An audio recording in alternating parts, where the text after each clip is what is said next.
नमस्कार दोस्तों, आगे की कहानी मैं हुआ कुछ यूं कि अचानक से किसी के आने की आहट सुनाई दी। माँ, आप यहाँ हो क्या? वंदना चीखती हुई दरवाजे के बाहर आ गई। मधु जी ने कहा, अरे वंदना, तुम तैयार हो गई क्या? देखो ना, वरुण जी अभी अभी उठे हैं और उनकी तबीयत भी ठीक नहीं है, इसलिए मैं उनके लिए चाय बना रही थी। वंदना बोली, अरे क्या हुआ वरुण जी को? वंदना यह कहते हुए अंदर आ गई और मुझे रसोई के बाहर पसीने में भीगा देखते हुए तुरंत मेरे पास आ गई और मेरा हाथ पकड़कर मेरी नब्ज टटोलने लगी और कहा, हाँ माँ, इन्हें तो सच में बुखार है। फिर तो आप आज इनका खाना भी बना देना और देखना कि ये बिस्तर से नीचे ना उतरे। मधु ने कहा, तू चिंता न कर वंदना, मैं इनका पूरा ख्याल रखूंगी। आखिर ये हमारे पड़ोसी है और हमारा फर्ज बनता है कि हम इन्हें कोई तकलीफ न होने दे। अगर आज हमारा पिताजी के साथ बाहर जाने का प्लान न होता तो मैं खुद इनकी सेवा करती। वंदना ने बड़े ही भावुक शब्दों में कहा। मधु बोली, कोई बात नहीं बेटा, तुम अपने पिताजी के साथ जाओ और कल शाम तक लौट आना। जब तक तुम वापस आओगी मैं वरुण जी को बिल्कुल ठीक कर दूंगी। मधु ने घर जाते हुए मुस्कुरा कर कहा, वरुण बाबू, आप तब तक फ्रेश हो लीजिए, मैं अभी तुरंत वापस आकर आपके लिए चाय और नाश्ते का इंतजाम करती हूँ। मैंने फटाफट अपने ऑफिस में फोन कर दिया कि मेरी तबीयत ठीक नहीं है और मैं अब 2 दिन नहीं आऊंगा। फिर जल्दी से बाथरूम में गया और फ्रेश होकर नहाने लगा। जब बाथरूम से बाहर निकला तो मैंने एक तौलिया लपेट रखा था। जैसे ही बाहर आया तो देखा कि बाहर का दरवाजा लॉक है और रसोई से बर्तनों की आवाज आ रही है। मैं समझ गया कि मधु ही होगी। मैं दबे पांव रसोई की तरफ बढ़ा तो देखा कि मधु दीवार की तरफ मुंह करके चूल्हे पर दूध गर्म कर रही थी। मेरे पड़ोसी मेरा अपने घर के सदस्य की तरह ख्याल रखते थे और बीच बीच में कभी कभी हंसी मजाक भी होता रहता था। एक शाम मैं अपने ऑफिस से लौटा और हमेशा की तरह अपने कमरे में बैठा टीवी पर कुछ देख रहा था। तभी किसी के आने की आहट सुनाई दी। इससे पहले कि मैं उठकर देखता, एक साया मेरे बेडरूम के दरवाजे पर आकर रुक गया। मैंने नजरें उठाई तो बस देखता ही रह गया। सामने वंदना मुस्कुराती हुई खड़ी थी। उसे देखकर ऐसा लग रहा था जैसे वो किसी पार्टी में जाने के लिए तैयार हुई हो। क्यों जनाब, क्या हो रहा है? वंदना की प्रश्नवाचक आवाज ने मुझे डरा दिया। कुछ भी तो नहीं। अरे इतना घबरा क्यों रहे हैं आप? मैंने तो यह पूछा कि आजकल आप नजर ही नहीं आते हैं। आखिर कहाँ व्यस्त है आजकल? मैंने कहा। अरे ऐसी कोई बात नहीं है, बस आजकल ऑफिस के काम से थोड़ा ज्यादा व्यस्त रहने लगा हूँ, वंदना ने कहा। तभी तो आजकल आपके पास हमारे लिए समय ही नहीं होता, वरना यूं इतने दिनों के बाद घूर घूर कर देखने की जरूरत नहीं पड़ती, मानो कभी देखा ही ना हो। मैंने कहा, यह बताओ कि आज आपको हमारी याद कैसे आ गई? वंदना बोली, हम तो आपको हमेशा ही याद करते रहते हैं। फिलहाल आपको हमारे पिताजी ने याद किया है अचानक से। यह सुनकर मैं थोड़ा चौंक गया कि आखिर ऐसी क्या जरूरत हो गई जो भैया ने मुझे याद किया है। मैं अपने घर से बाहर निकला और उनके यहाँ पहुँच गया। अंदर मधु और अरविंद जी सोफे पे बैठे चाय की चुस्कियां ले रहे थे। अरविंद भैया ने कहा, वरुण जी बैठिए, आजकल तो आपसे मुलाकात ही नहीं होती। तभी वंदना अपने कमरे से बाहर आई और मेरे साथ में सोफे पर बैठ गई। मैंने कहा, भाई साहब आप बताइए, क्या काम था मुझसे? भाई साहब ने कहा कि माफ करना, लेकिन मैं आपको एक छोटा कष्ट दे रहा हूँ। अरे नहीं भैया, इसमें कष्ट की क्या बात है, आप आदेश करें। दरअसल बात यह है वरुण जी कि वंदना की एक सहेली का आज जन्मदिन है और उसे उसके यहाँ जाना है। और आपको तो पता ही है कि वो कितनी जिद्दी है, बिना जाए मानेगी नहीं। मेरी तबीयत कुछ ठीक नहीं है और मैं उसके साथ जा नहीं सकता। इसीलिए हम सब ने ये विचार किया कि वंदना को आपके साथ भेज दें, आपका भी मन बहल जाएगा और आपके वंदन के साथ होने से हमारी चिंता भी खत्म हो जाएगी। मैंने उनकी बातें सुनकर एक बार मधु की तरफ देखा और फिर एक बार वंदना की तरफ देखा। दोनों यूं मुस्कुरा रही थीं, मानो इस बात से दोनों बहुत खुश थीं। मैंने कहा, भाई साहब आज तो मैं नहीं जा पाऊंगा क्योंकि मुझे ऑफिस का जरूरी काम बाकी पड़ा है। तभी सभी लोग बहुत परेशान हो गए। वंदना का चेहरा बिल्कुल रोने जैसा हो गया। तभी मैंने कहा, आप परेशान मत हो, मैं तो वंदना के साथ मजाक करने के लिए ऐसा कहा है। सभी एक साथ हंस पड़े। हम हंसी मजाक कर रहे थे, तभी वंदना का हाथ मेरे कप से लगा और चाय मेरे पैर पर पड़ गई। मधु जी और अरविंद जी ने वंदना पर गुस्सा हो गए। मैंने हंसते हुए सबसे कहा, कोई बात नहीं है, चाय ज्यादा गर्म नहीं है। मधु जी ने कहा, वरुण जी आप जल्दी से बाथरूम में जाइए और पानी से धो लीजिए, वरना शायद फप्पोले उठ जाए। मैंने कहा, कोई बात नहीं, मैं अपने कमरे पे जा ही रहा हूँ, वही साफ कर लूंगा और तैयार भी हो जाऊंगा। मैंने हंसकर कहा, अब अगर वंदना के साथ नहीं गया तो पता नहीं और क्या क्या सजाएं भुगतनी पड़ेगी। मेरी बात सुनकर फिर से सब हंसने लगे। वैसे तो चाय ठंडी थी, लेकिन इतनी भी ठंडी नहीं थी। मेरी जांघों में जलन हो रही थी। मैं भागकर सीधा अपने बाथरूम में घुसा और पानी का नलका खोलकर अपने जांघों को धोने लगा। जैसे ही मैं अपनी जांघों को धोकर मुड़ा, मैं चौंक गया। सामने वंदना बाथरूम के दरवाजे पे खड़ी अपनी लाल लाल आंखें लिए हुए मुझे घूर रही थी। अरे तुम कब आई? मैंने उसे देखते ही पूछा तो वंदना बोली, बस अभी अभी आई, वो मम्मी ने यह जेल भेजा है। अरे इसकी कोई जरूरत नहीं है, बस थोड़ी सी जलन है, ठीक हो जाएगा। वंदना काफी उदास लग रही थी। मैंने कहा, अरे वंदना जी, अब इतना भी उदास होने की जरूरत नहीं है। तुमने कोई जानबूझकर तो चाय नहीं गिराई, वो बस ऐसे ही गिर गई। वंदना ने कहा, नहीं, पहले आप कहो कि आपने मुझे माफ कर दिया, तभी जाऊंगी मैं, वरना मुझे कहीं नहीं जाना। अच्छा बाबा, मैंने आपको माफ किया, अब खुश। वंदना बोली, अगर आपने सच में मुझे माफ किया है तो ये जेल मैं खुद आपके जलन वाली जगह पे लगाऊंगी, तभी मुझे यकीन होगा। अब मुझे समझ में नहीं आ रहा था कि क्या करूं। अचानक से बिजली चली गई और पूरे कमरे में अंधेरा छा गया। मोमबत्ती की रोशनी में जैसे ही वंदना ने मेरे जांघों पे पड़े छालों को देखा, उसके मुंह से एक सिसकारी निकल गई। कितना जल गया है, और आप कह रहे थे कि कुछ हुआ ही नहीं। मैंने कहा, आप रहने दे, मैं खुद लगा लूंगा। वंदना ने कहा, चुपचाप लेटे रहिए, अब मैं आपकी कोई बात नहीं सुनूंगी। अब मैं चुपचाप लेट गया और इंतजार करने लगा कि वो जल्दी से जल्दी दवा लगाए और यहाँ से जाए। उसकी उंगलियों ने जैसे ही मेरे छालों को छुआ, मुझे थोड़ी सी जलन हुई और मैं सिहर गया। उस जेल में कुछ तो था जिसकी वजह से एक अजीब सी ठंडक का एहसास होने लगा। मुझे सच में आराम मिल रहा था। मुझे तो कुछ समझ ही नहीं आ रहा था कि मैं क्या करूं। फिर हम तैयार होकर वंदना के घर चले। तभी अंदर से अरविंद जी कार की चाबी लेकर बाहर निकले और पीछे पीछे मधु भी मुस्कुराते हुए आई। अरविंद जी ने कहा, वरुण जी मेरी कार ले जाइए, रात में शायद आप लोगों को लौटने में देर हो जाए और मौसम भी कुछ ठीक नहीं है और इतनी रात गए, इस शहर में बाइक से जाना सही नहीं होगा। अरविंद जी ने मेरी तरफ देखते हुए कहा और अपने गराज से कार निकलने लगे। इसी बीच मधु हम दोनों के पास आई और बोली, आराम से आइएगा, रात का वक्त है, जल्दबाजी की कोई जरूरत नहीं है, कहीं कोई हादसा न हो जाए। मैंने हंसते हुए कहा, अगर आप कहे तो आज हम आते ही नहीं है, फिर आप अपने दिल के सारे अरमान पूरे कर लीजिएगा। हम कार से रवाना हुए। थोड़ी देर बाद वंदना ने एक रोमांटिक गाना चला दिया, अगर तुम मिल जाओ जमाना छोड़ देंगे हम। वंदना ने थोड़ी देर बाद कहा, आप मुझसे नाराज तो नहीं हो ना? मैं हक्का बक्का सा उसकी बातें सुनता रहा। मैंने कहा, तुम मुझे वैसे ही पसंद हो, शरारती और हमेशा हंसती हुई। मेरी बातों ने वंदना को इतना खुश कर दिया कि वो चहक उठी। अचानक से पूरा महल खुशनुमा हो गया। इसी तरह हंसी मजाक करते हुए हम थोड़ी देर में उसकी सहेली के यहाँ पहुँच गए। बारिश अब भी बड़े जोरों से हो रही थी। मैंने नजर दौड़ाई तो वहाँ कुछ लड़ाकों को भी देखा जो शायद वंदना और उसकी सहेली के सहपाठी रहे होंगे। सब लोग अपनी मस्ती में खोए हुए थे। मैंने वहाँ पर कुछ ऐसा नोट किया कि जैसे बच्चों को माँ बाप ने कुछ ज्यादा ही छूट दे रखी थी। मैंने देखा कि वहाँ पर मौजूद सभी लड़के और लड़कियों ने ड्रिंक कर रखी थी। ऊंची आवाज में साउंड बज रहा था। बर्थडे का केक काटा गया और उसके बाद डांस का प्रोग्राम रखा गया था। सभी लड़के और लड़कियां एक दूसरे के साथ नाच रहे थे और कुछ लड़के गलत फायदा उठाने की कोशिश कर रहे थे।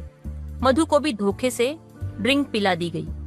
मधु नशे की हालत में थी और उसे पता भी नहीं चला कि कौन उसके साथ क्या कर रहा है। मैं यह सब देख रहा था और मुझे बहुत गुस्सा भी आ रहा था, लेकिन मैंने सोचा पार्टी को खराब करने से कोई फायदा नहीं है। मुझे कुछ वंदना पर भी शंका होने लगी थी कि शायद वह दिशा भटक गई है। पार्टी समाप्त होते ही मैंने वंदना को गाड़ी में बैठाया और घर के लिए रवाना हो गया। मैंने सोचा इस हालात में घर पर जाना ठीक नहीं होगा, क्योंकि वंदना अभी भी नशे में थी। ऊपर से जोर की बारिश के कारण रात में कुछ साफ दिखाई नहीं दे रहा था। इसलिए मैंने गाड़ी को एक होटल पर रोक दिया।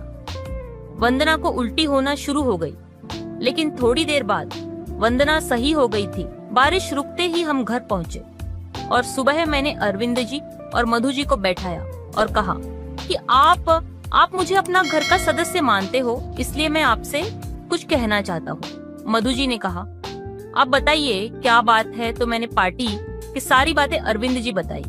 मैंने कहा कि बच्चों को छूट देना सही है, लेकिन बच्चे किस दिशा में जा रहे हैं यह भी तो जानना हमारा फर्ज है।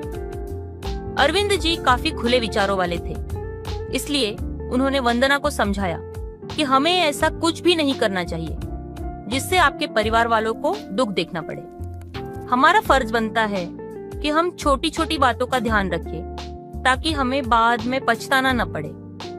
तो दोस्तों, कैसी लगी हमारी कहानी? अच्छी लगी हो तो हमारे चैनल को सब्सक्राइब जरूर करें। धन्यवाद। नमस्कार दोस्तों, मैं वरुण, एक सामान्य युवा लड़का जो आप सबकी तरह ऊपर वाले की बनाई इस दुनिया में मौजूद हर खूबसूरत चीज का तहे दिल से मजे लेता हूँ।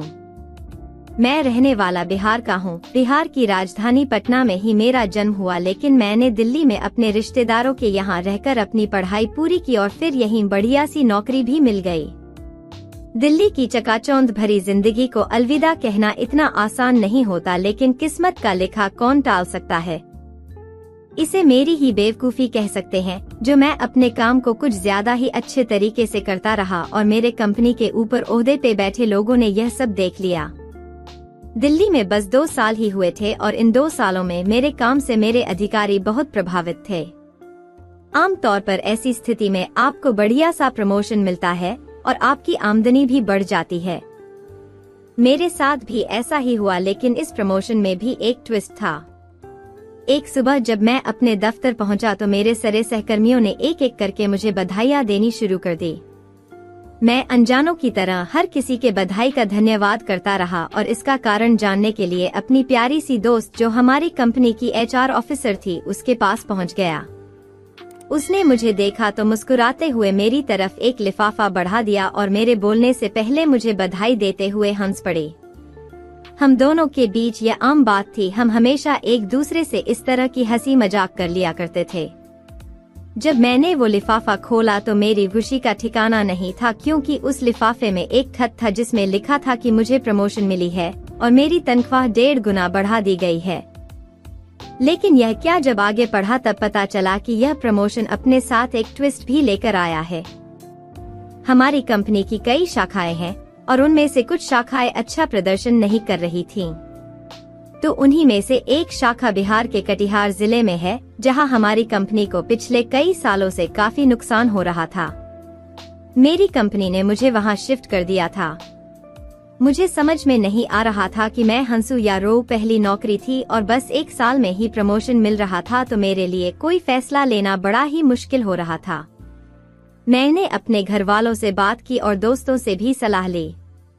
सबने यही समझाया कि पहली नौकरी में कम से कम 2 साल तक टिके रहना बहुत जरूरी होता है, ताकि भविष्य में इसके फायदे उठाए जा सकें।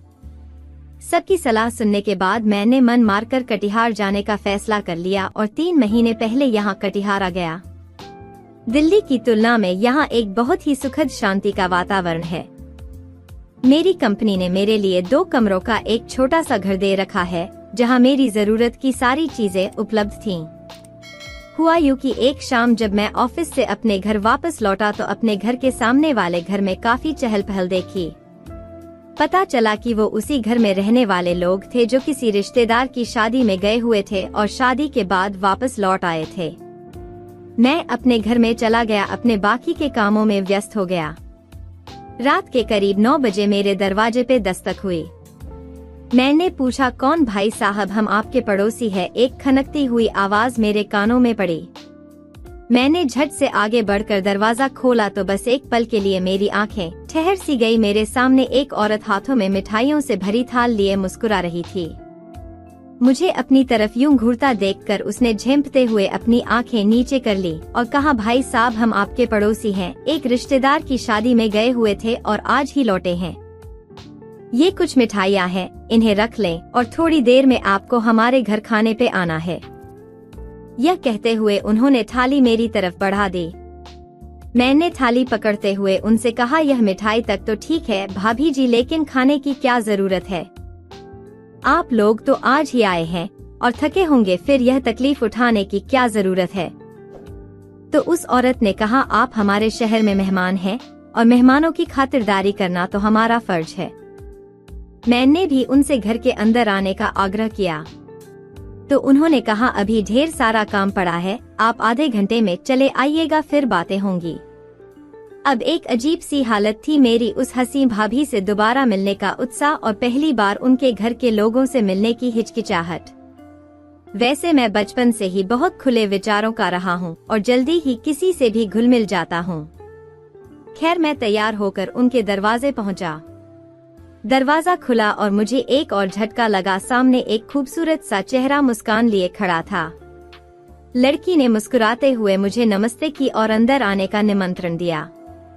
सामने सोफे लगे हुए थे और उस पर एक तरफ एक सज्जन करीब 50 साल के बैठे हुए थे। मैंने उन्हें नमस्ते किया और एक सोफे पर बैठ गया। हमने एक दूसरे से अपना अपना परिचय करवाया। बातों बातों में पता चला कि वो बस 3 लोगों का परिवार है, जिसमें उस परिवार के मुखिया वरुण जी एक सरकारी सीनियर इंजीनियर हैं और पास के ही एक शहर में पदस्थापित हैं। उनकी पत्नी मधु जी एक सरकारी स्कूल में शिक्षिका हैं और उनकी इकलौती संतान यानी उनकी बेटी वंदना 12वीं में पढ़ रही थी। थोड़ी देर में ही हम काफी घुल मिल गए और फिर खाने के लिए बैठ गए। अरविंद जी भी बड़े ही खुले विचारों के लगे और मुझसे बिल्कुल ऐसे बात कर रहे थे जैसे कई सालों से हमारी जान पहचान हो। कुल मिलाकर वो शाम बहुत ही शानदार रही और उन सब से विदा लेकर मैं वापस अपने कमरे पर आ गया। बस मत पूछिए कि मेरा क्या हाल था। करवट बदलते बदलते रात कट गई। सुबह आँख खुली तो काफी देर हो गई थी। मैं झटपट उठा और बाहर का दरवाजा खोला क्योंकि दूध वाले का वक्त था। लेकिन जब घड़ी पर नजर गई तो मायूसी छा गई क्योंकि काफी देर हो चुकी थी और शायद दूध वाला बिना दूध दिए वापस चला गया था। मैं वापस मुड़ा और अंदर जाने लगा, तभी किसी ने मुझे आवाज लगाई।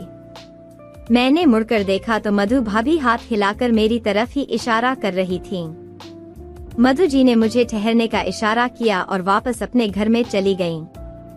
मैं कुछ समझ पाता इससे पहले वो अपने घर से बाहर निकली। उनके हाथों में एक बड़ा सा पतीला था। भाभी ने मुस्कुराते हुए शिकायत भरे लहजे में कहा, आप क्या रोज इतनी देर तक सोते रहते हैं? आपका दूध वाला आया था और कई बार आपको जगाने की कोशिश करी, लेकिन जब आप नहीं जागे तो ये दूध हमारे यहाँ देकर चला गया।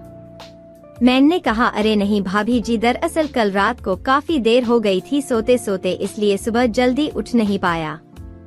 भाभी ने खिलखिलाकर हंसते हुए मजाक किया। क्यों, कल रात को कोई भूत देख लिया था क्या जो डर कर सो नहीं पा रहे थे आप?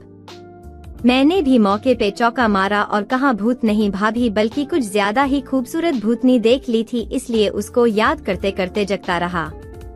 अच्छा जी, जरा संभल कर रहिएगा, यहाँ की भूतनियों से एक बार पकड़ ले तो फिर कितनी भी कोशिश कर लो जाती ही नहीं।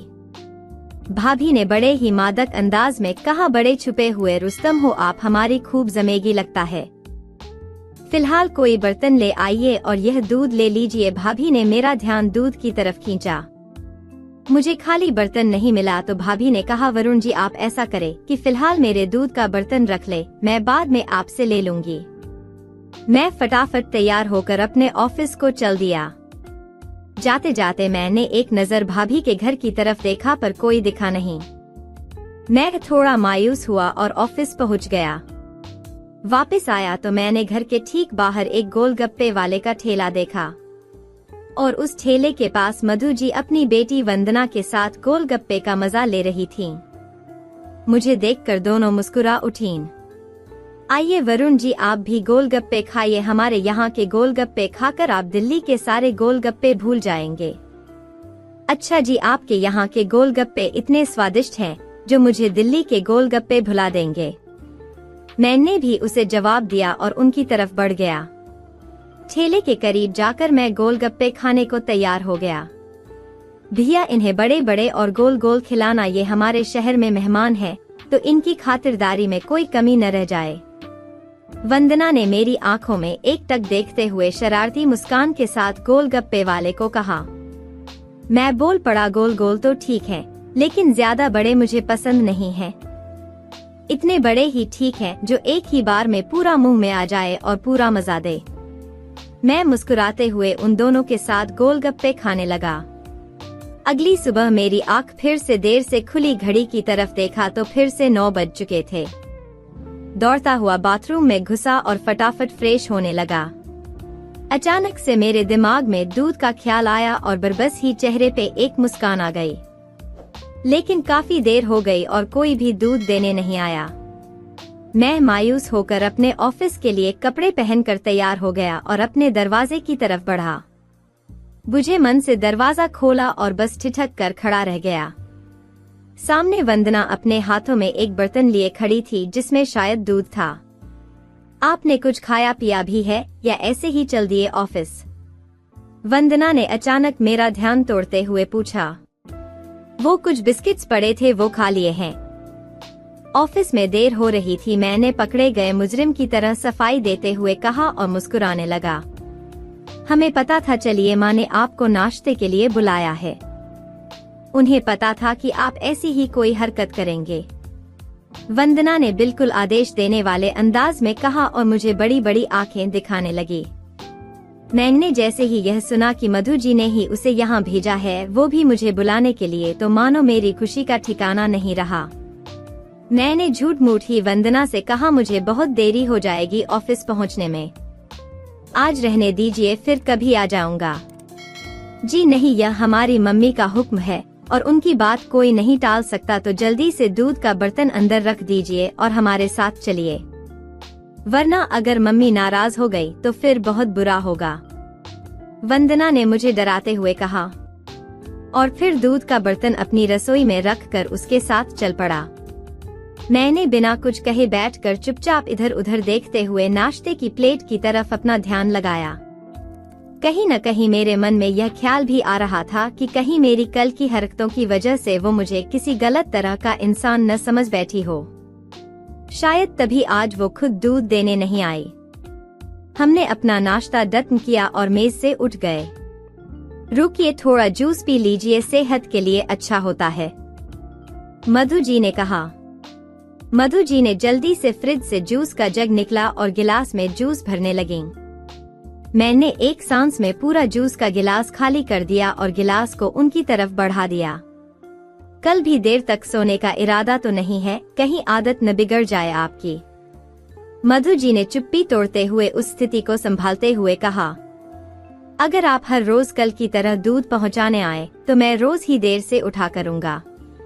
मैंने लाख कोशिश करी थी, लेकिन आदत से मजबूर मैं यह बोल ही पड़ा, फिर तो आपकी सारी आदतें ही खराब हो जाएंगी। मधु जी ने हंसते हुए ठिठोली करते हुए मुझे कहा, अब मैं चलता हूँ मधु भाभी, ऑफिस भी जाना है और काम भी बहुत है, फिर मिलेंगे। ठीक है, अब तो रोज ही मिलना मिलाना लगा रहेगा, मधु ने मेरे पीछे से एक मादक आवाज में कहा। मेरा तीर निशाने पर लग रहा था। बस थोड़ी सी तसल्ली और मैं बड़े ही अच्छे मूड में ऑफिस पहुंचा। जैसे तैसे मैंने ऑफिस का सारा काम निपटाया और शाम होते ही घर की तरफ भागा। घर पहुंचा तो अंधेरा हो चुका था और हमारे घर के बाहर हमारे पड़ोसी यानी भाई साहब अपनी पत्नी मधु और बेटी वंदना के साथ कुर्सियों पे बैठे चाय का मजा ले रहे थे। फिर मुझे भी चाय पीने के लिए बुलाया और मैं उनके साथ बैठकर चाय पीने लगा। अंतत मैंने यही सोचा कि अगर सचमुच मधु जी के मन में भी कोई चोर छिपा है तो कल सुबह का इंतजार करते हैं और जानबूझकर कल उठकर भी सोने का नाटक करूंगा। अगर रास्ता सच में साफ है तो कल मधु जी खुद दूध लेकर आएंगी। मैं उठकर भी बिस्तर पर लेटा रहा और घड़ी की तरफ देखता रहा। लगभग 9:30 से 9:45 के बीच दरवाजे पर दस्तक हुई। दरवाजा खोला तो मेरी खुशी का ठिकाना नहीं रहा। सामने मधु जी खड़ी थी और उनके हाथों में दूध का पतीला था। अब यही खड़े रहेंगे या यह दूध भी लेंगे? लगता है आपने फिर से रात को भूतनी देख ली थी और सो नहीं पाए आप, तभी तो अब तक सो रहे हैं, मधु जी ने शरारत भरे लहजे में कहा। फिर वापस मुड़कर कल के अपने पतीले को देखने लगी जिसमें कल का दूध अब भी पड़ा था। यह क्या, कल का दूध अब भी पड़ा है? आपने तो पिया ही नहीं। दरअसल मैं कल रात को भूल गया और पेट भर गया था, सो खाने की इच्छा ही नहीं हुई। उन्होंने कहा इतने दूध का क्या करोगे, यह तो खराब हो जाएगा।